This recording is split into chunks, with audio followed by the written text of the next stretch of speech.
Ya, Assalamualaikum warahmatullahi wabarakatuh. Perkenalkan, nama saya Ridwan Suwakil dengan NIM 2017-41, berasal dari mahasiswa program studi pendidikan kimia Universitas Patimura.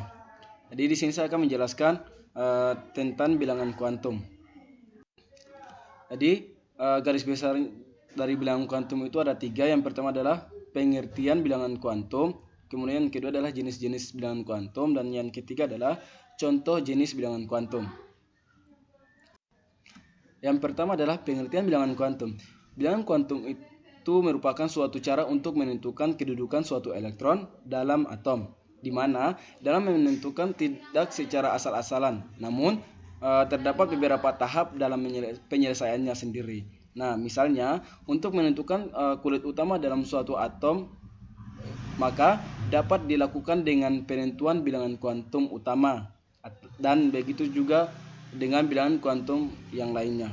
Nah, kemudian ketika kita mempelajari bilangan kuantum, maka kita akan dihadapi dengan beberapa tahap agar tercipta suatu kesetaraan.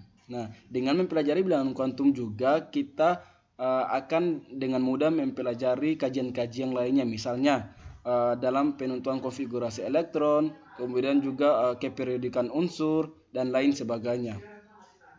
Nah, kemudian yang kedua adalah macam-macam bilangan kuantum ataupun jenis-jenis bilangan kuantum. Nah, ada 4 jenis bilangan kuantum. Yang pertama adalah bilangan kuantum utama, dan yang kedua adalah bilangan kuantum azimut, yang ketiga adalah bilangan kuantum magnetik, dan yang keempat adalah bilangan kuantum spin. Di mana saya akan menjelaskan dari masing-masing jenis bilangan kuantum tersebut. Nah, yang pertama adalah bilangan kuantum utama, di mana bilangan kuantum utama itu adalah bilangan kuantum yang menyatakan kulit utama atom itu berada. Tahu, bilangan kuantum utama itu adalah bilangan yang menentukan besarnya tingkat energi suatu elektron yang mencirikan ukuran orbital. Nah, bilangan kuantum utama itu juga diberikan lamban itu adalah n kecil. Kemudian bilangan kuantum utama itu juga menyatakan kulit tempat ditemukannya elektron yang dinyatakan dalam bilangan bulat positif. Nah, nilai bilangan bulat positif itu juga dimulai dari 1, 2, 3, dan sampai seterusnya. Nah, jadi bilangan kuantum azimut itu juga terdapat 3 lambang juga, yaitu ada atau huruf, yaitu S, P, D, F, di mana S itu adalah nilainya 0, P itu nilainya 1, dan D itu nilainya 3. D nilainya itu 2, D nilainya itu 2, dan F itu nilainya 3. Kemudian bilangan kuantum yang ketiga adalah bilangan kuantum magnetik, di mana bilangan kuantum magnetik itu adalah bilangan kuantum yang menyatakan tempat elektron itu berada, atau bilangan kuantum magnetik itu juga menyatakan orbital tempat ditemukannya elektron pada subkulit tertentu, dan arah momentum sudut elektron itu juga terhadap inti. Sehingga nilai bilangan kuantum magnetik itu juga berhubungan dengan bilangan kuantum azimut dan bernilai dari -1 hingga +1. Kemudian, bilangan kuantum magnetik itu juga menentukan arah orientasi dari orbital di dalam ruang relatif terhadap orbital yang lain.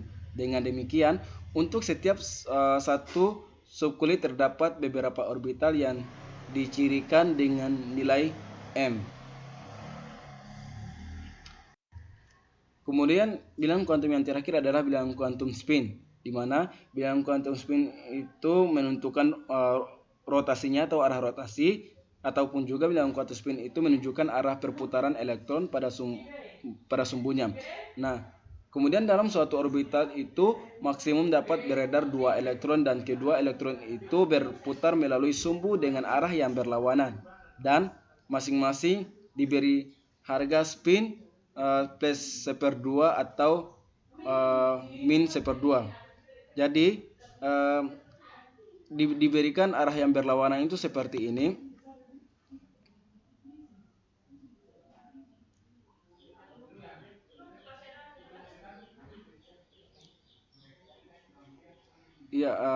Berlawannya itu arah panah. Iya, kemudian contoh dari bilangan kuantum. Nah, contoh daripada bilangan kuantum ini yang pertama adalah bilangan kuantum azimut. Jadi, ketika bilangan kuantum azimutnya itu 0, berarti tanda orbitalnya itu adalah S. Nah, ketika tanda orbitalnya itu S, berarti atau bilangan kuantumnya azimutnya itu 0, berarti bilangan kuantum magnetiknya itu adalah sama dengan 0. Nah, ketika bilangan kuantum magnetiknya itu sama dengan 0, otomatis gambaran orbitalnya itu adalah 1 atau kotak orbitalnya itu adalah 1.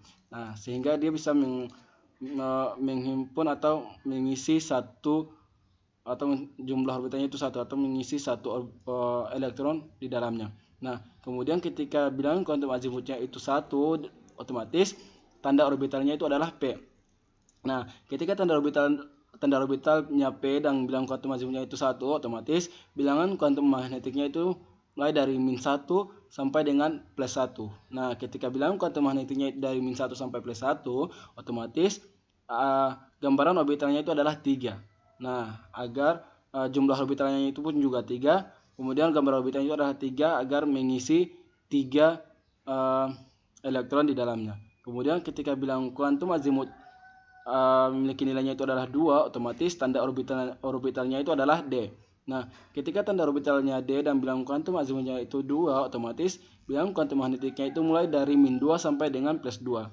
Nah, ketika bilangan kuantum magnetiknya itu dari -2 sampai +2 itu otomatis gambaran orbitalnya itu adalah 5. Nah, dan jumlah orbitalnya itu pun juga ada 5. Nah, kemudian sebaliknya ketika bilangan kuantum azimutnya itu 3, nilainya itu 3, otomatis tanda orbitalnya itu adalah F. Nah, kemudian bilangan kuantum magnetiknya itu adalah mulai dari -3 sampai dengan +3. Nah, ketika bilangan kuantum magnetiknya itu mulai dari -3 sampai +3, otomatis gambaran orbitalnya itu adalah 7. Nah, dan jumlah orbitalnya pun juga ada 7. Agar bisa mengisi gambaran orbitalnya itu adalah 7 agar bisa mengisi 7 orbital di dalamnya. 7 elektron di dalamnya. Gitu. Oke, semoga dari contoh bilangan kuantum ini bisa dipahami dari teori yang sudah dijelaskan sebelumnya. Semoga dipahami secara bersama. Iya, terima kasih. Mungkin itu saja penjelasan mengenai bilangan kuantum.